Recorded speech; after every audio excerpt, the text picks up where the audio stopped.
बुलाई गई है और इस बैठक में जो चुनाव प्रभारी हैं धर्मेंद्र प्रधान वो भी मौजूद रह सकते हैं और साथ ही साथ चुनाव सह प्रभारी विप्लव देव भी मौजूद रह सकते हैं।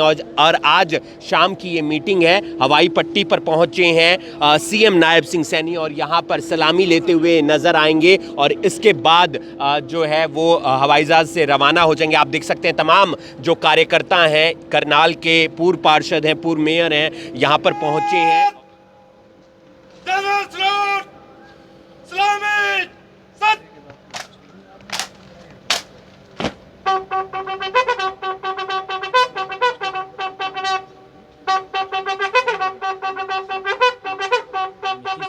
करनाल में कल कांग्रेस का प्रोग्राम था, धन्यवाद प्रोग्राम। हुड्डा और उदयवान ने नारा दिया है कि कांग्रेस 70+ जाएगी।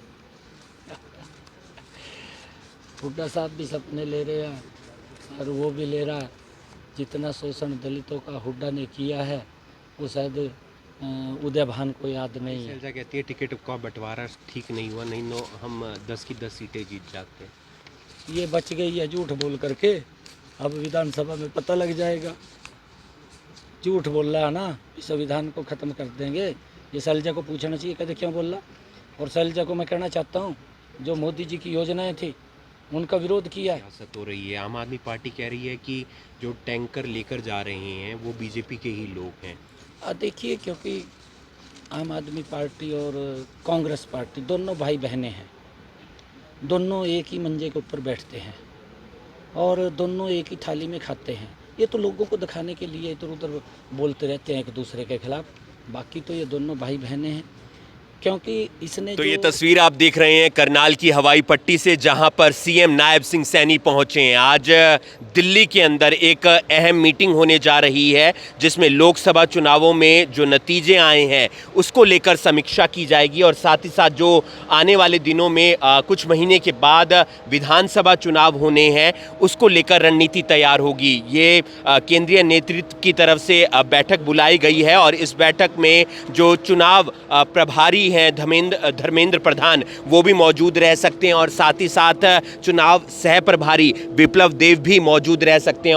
और आज शाम की ये मीटिंग है, हवाई पट्टी पर पहुंचे हैं सीएम नायब सिंह सैनी और यहाँ पर सलामी लेते हुए नजर आएंगे और इसके बाद जो है वो हवाई जहाज से रवाना हो जाएंगे। आप देख सकते हैं तमाम जो कार्यकर्ता हैं, करनाल के पूर्व पार्षद हैं, पूर्व मेयर हैं, यहाँ पर पहुंचे हैं और सीएम नायब सिंह सैनी से मुलाकात करते हुए नजर आ रहे हैं। जानकारी ये भी है कि कल करनाल में भी एक कार्यक्रम है जिसमें सीएम नायब सिंह सैनी उपस्थित रहेंगे। आज वो अंबाला पहुंचे थे, वहां पर उन्होंने अयोध्या जाने वाली 2 बसों को हरी झंडी दिखाई। उसके बाद प्रधानमंत्री जो ऊर्जा योजना है जिसके जरिए 2 किलोवाट तक जो सौर पैनल हैं वो घरों में लगने हैं, उसकी शुरुआत की। उसके बाद वो कुरुक्षेत्र पहुंचते हैं, वहां पर भी मीटिंग करते हैं और आज अब पहुंचे हैं वो करनाल से वो विधायक भी हैं, हवाई पट्टी पर पहुंचे हैं और यहाँ पर उन्हें सलामी लेने के बाद वो यहाँ से रवाना हो जाएंगे दिल्ली के लिए, क्योंकि दिल्ली में एक अहम बैठक है, केंद्रीय नेतृत्व की तरफ से ये बैठक बुलाई गई है। इस बैठक में जेपी नड्डा जो अध्यक्ष हैं बीजेपी के वो भी मौजूद रहेंगे और इसके अलावा तमाम और नेता वहाँ पर मौजूद रहेंगे, उनसे बातचीत करने का भी प्रयास करेंगे। आप देख सकते हैं सीएम नायब सिंह सैनी सलामी लेते हुए नजर आ रहे हैं।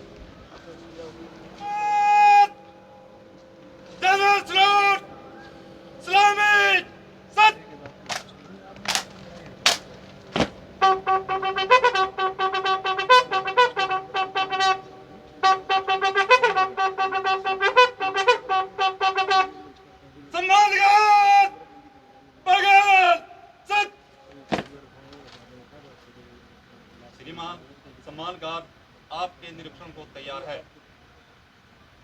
सम्मानगार संतरी खड़ा रहे, बाकी विसर चल।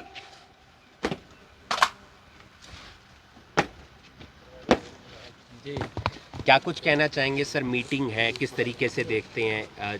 लोकसभा की भी समीक्षा होगी और विधानसभा चुनावों को लेकर भी मीटिंग।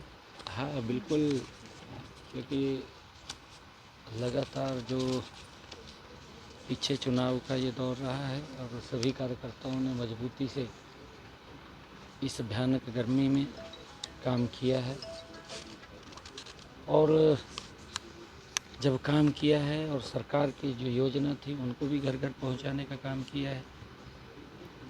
विपक्षी दलों ने जिस प्रकार का षड्यंत्र रचा, क्योंकि वो लगातार झूठ बोल करके, और झूठ में ही विपक्ष विश्वास करता है कि झूठ बोलो और लोगों को बरगड़ाओ, वोट कलेक्ट कर लो, फिर उनको उनके हालात पे छोड़ दो।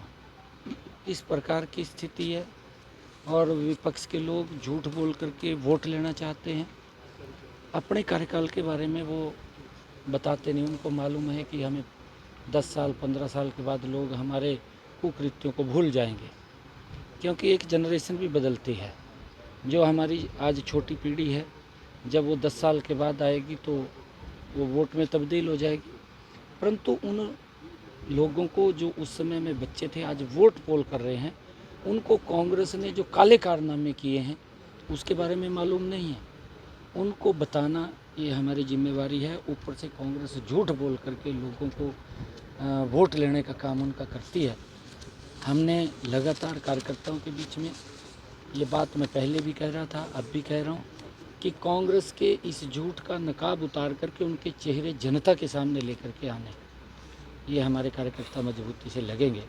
और आने वाले इस विधानसभा चुनाव के अंदर भारतीय जनता पार्टी बहुत बड़े मैंडेट के साथ आदरणीय नरेंद्र मोदी जी के नेतृत्व में तीसरी बार हरियाणा में हम सरकार बनाएंगे।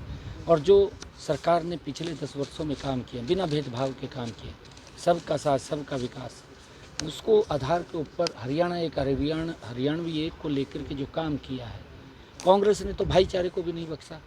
इन्होंने अपनी स्वार्थ की राजनीति के लिए भाईचारे में ही दरार पाने का काम कांग्रेस के लोगों ने किया।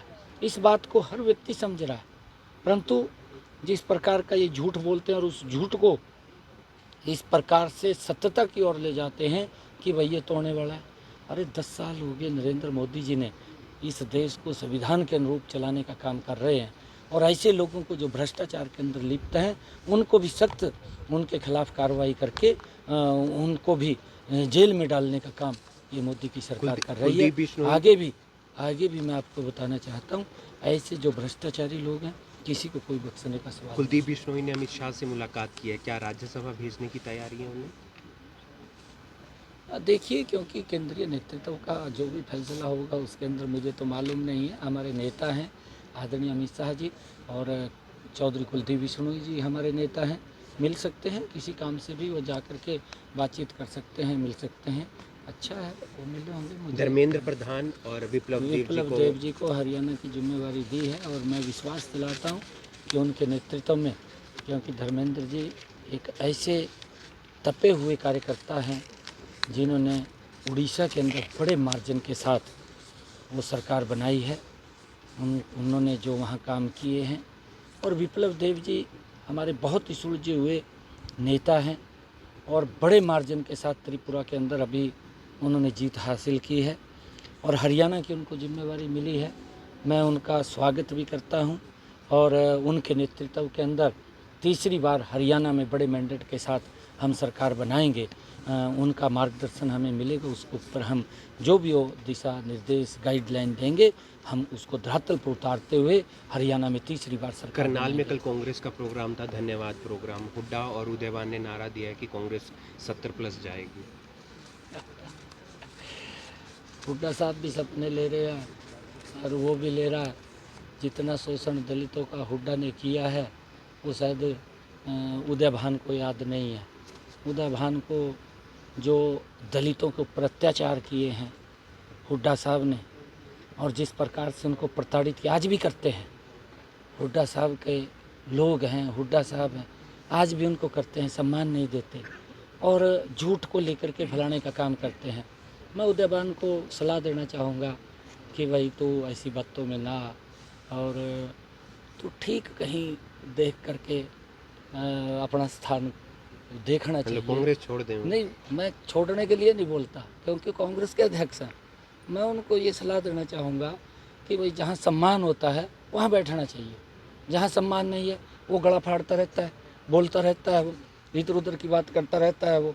परंतु उसने ये भी देखना चाहिए, जब सत्ता में कांग्रेस थी, हुड्डा मुख्यमंत्री थे, कितने अत्याचार हुए दलितों के ऊपर, कितने अत्याचार ऐसी समाज के ऊपर हुए, तब तो उसकी ज़ुबान नहीं खुल रही थी। आज वो इधर उधर की बातें करता है। अरे आज अगर झूठ बोल रही थी कांग्रेस पार्टी, उद्याभान में अगर मानवता होती तो वो खड़े होकर के उसको कहना चाहिए था भी मोदी जी 10 साल से देश के प्रधानमंत्री रहे, उन्होंने कभी संविधान का आरक्षण को ख़त्म करने की बात नहीं की, वो तो उसको आगे बढ़ाने का काम कर रहे हैं। और अगर संविधान की मूल भावना के साथ छेड़छाड़ हुई है, कांग्रेस के समय के अंदर हुई है।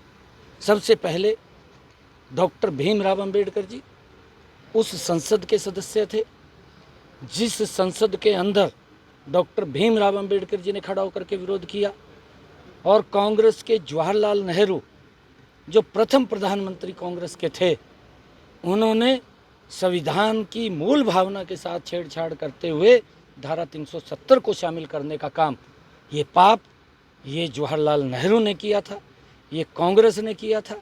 इसका विरोध भारत रत्न डॉक्टर भीमराव अंबेडकर जी ने किया था, परंतु उस भावना का भी सम्मान नहीं किया गया था। उस मूल भावना के साथ खिलवाड़ करने का काम ये कांग्रेस ने किया, और ये पाप जो किया था ये कांग्रेस ने किया था। ये उद्याभान को समझना चाहिए, मैं ये बात कहना चाह रहा हूँ। और दूसरा जो पाप कांग्रेस ने किया, संविधान की मूल भावना के साथ छेड़ने का काम किया। देश के अंदर जब इंदिरा गांधी ने इमरजेंसी लगाई, उस समय के अंदर धारा 39 संविधान के अंदर शामिल की गई। मैं उदयभान साहब को बताना चाहता हूँ, क्योंकि वो ज़्यादा आजकल प्रचार कर रहे हैं, क्योंकि अगर संविधान का अपमान, संविधान का सम्मान, डॉक्टर भीमराव अंबेडकर जी का अपमान अगर किसी ने किया, वो कांग्रेस पार्टी ने किया। धारा 39 जब शामिल की गई, उसके अंदर ये बात इंदिरा गांधी ने उसके अंदर कही कि अगर कोई प्रधानमंत्री भ्रष्टाचार करके जीत करके आ जाए, या कोई सरकारी मशीनरी का दुरुपयोग करके जीत करके आ जाए, या किसी के ऊपर अत्याचार करके जीत करके आ जाए, या देश को लूट करके वो जीत करके आ जाए, जैसे केजरीवाल ने किया, तो उसको प्रधानमंत्री की मान्यता देनी पड़ेगी। धारा 39 के अंदर इंदिरा गांधी ने कहा। ये संविधान की उस मूल भावना के साथ खिलवाड़ करने का काम ये कांग्रेस पार्टी ने किया है। इस बात को हमें समझना चाहिए। कुमारी शैलजा कहती है टिकट का बंटवारा ठीक नहीं हुआ, नहीं तो हम 10 की 10 सीटें जीत जाते। ये बच गई है झूठ बोल करके, अब विधानसभा में पता लग जाएगा। झूठ बोल रहा है ना, इस संविधान को ख़त्म कर देंगे। ये शैलजा को पूछना चाहिए, कहते क्यों बोल रहा। और शैलजा को मैं कहना चाहता हूँ, जो मोदी जी की योजनाएं थी उनका विरोध किया है।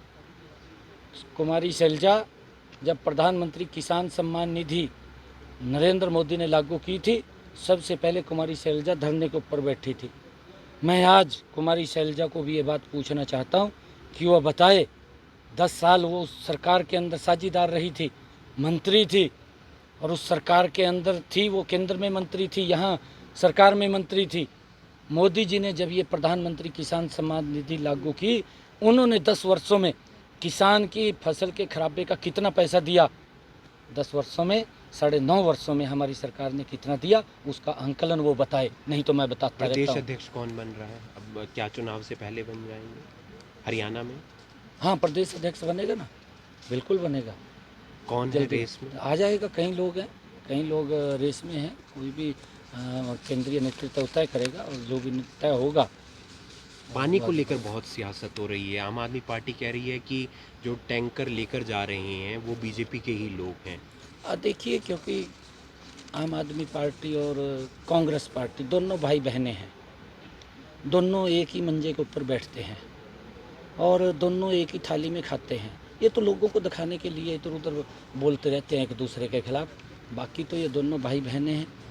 क्योंकि इसने जो वोट लिया था कि सिस्टम में सुधार करूंगा, इसीलिए लिया था। आपको भी मालूम है, केजरीवाल ने जो वोट लिया था कि मैं सिस्टम में सुधार करूंगा, सुधार तो क्या करना था, भ्रष्टाचार में लिप्त हो गया।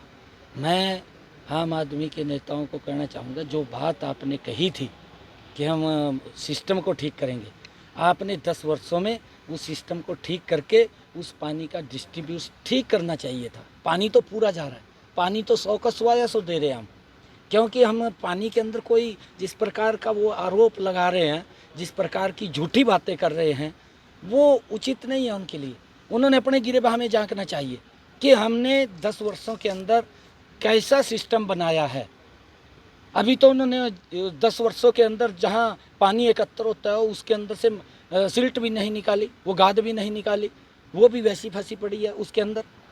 पानी का डिस्ट्रीब्यूशन ठीक नहीं है उनका। ये तो आरोप लगाते हैं दूसरे के ऊपर, परंतु अपने आप कुछ नहीं किया। और कोर्ट ने भी उनको चेताया है इस बात को लेकर के, कहा है कि आप अपनी तरफ देखिए, आपका डिस्ट्रीब्यूशन ठीक नहीं, उसको ठीक करिए। दूसरे के ऊपर आरोप लगाना, अपनी कमी को छिपाना, ये आसान है। ये मैं उनको ये कहना चाहूँगा कि अपने गिरेबान में जाके दूसरे पर आरोप लगाने से आप देख सकते हैं सीएम नायब सिंह सैनी दिल्ली की तरफ रवाना होते हुए नजर आ रहे हैं, क्योंकि आज मीटिंग है केंद्रीय नेतृत्व के साथ और उसमें चुनाव प्रभारी धर्मेंद्र प्रधान, साथ ही साथ चुनाव सह प्रभारी विप्लव देव और जेपी नड्डा समेत केंद्रीय ऊर्जा मंत्री मनोहर लाल मौजूद रहने वाले हैं। और उससे पहले वो करनाल की हवाई पट्टी पर पहुंचते हैं और तमाम कार्यकर्ताओं के साथ मुलाकात करते हैं और कई मुद्दों को लेकर उन्होंने कांग्रेस पार्टी पर भी निशाना साधा है और साथ ही साथ आम आदमी पार्टी को भी आड़े हाथों लिया है। जो पानी को लेकर तमाम मुद्दे दिल्ली और हरियाणा में चल रहे हैं उस पर भी आम आदमी पार्टी को घेरते हुए नजर आए हैं। साथ ही साथ भूपेंद्र सिंह हुड्डा, कुमारी सैलजा को भी निशाने पर लेते हुए उन्होंने कटाक्ष किया है। उदय भान जो कांग्रेस के प्रदेश अध्यक्ष हैं उनके खिलाफ भी वो बयानबाजी करते हुए नजर आए हैं। साथ ही साथ ये भी बताया है कि आने वाले दिनों में बीजेपी की सरकार बनेगी, तीसरी बार बनेगी, लेकिन देखना ये होगा कि किस तरीके से चुनाव रहता है। और नायब सिंह सैनी सीएम रवाना होते हुए नजर आ रहे हैं दिल्ली की तरफ और कल भी उनका करनाल में कार्यक्रम रहने वाला है। ये तस्वीरें आप करनाल की हवाई पट्टी से देख रहे हैं, जहां पर सीएम नायब सिंह सैनी रवाना हो रहे हैं दिल्ली के लिए, क्योंकि वहां पर केंद्रीय नेतृत्व बैठक लेगा। हरियाणा में जो लोकसभा चुनावों का नतीजा आया है उसको लेकर समीक्षा की जाएगी और विधानसभा चुनावों को लेकर रणनीति तैयार की जाएगी। आप देख रहे हैं करनाल ब्रेकिंग न्यूज़, मैं हूं आपके साथ हिमांशु नारंग। धन्यवाद।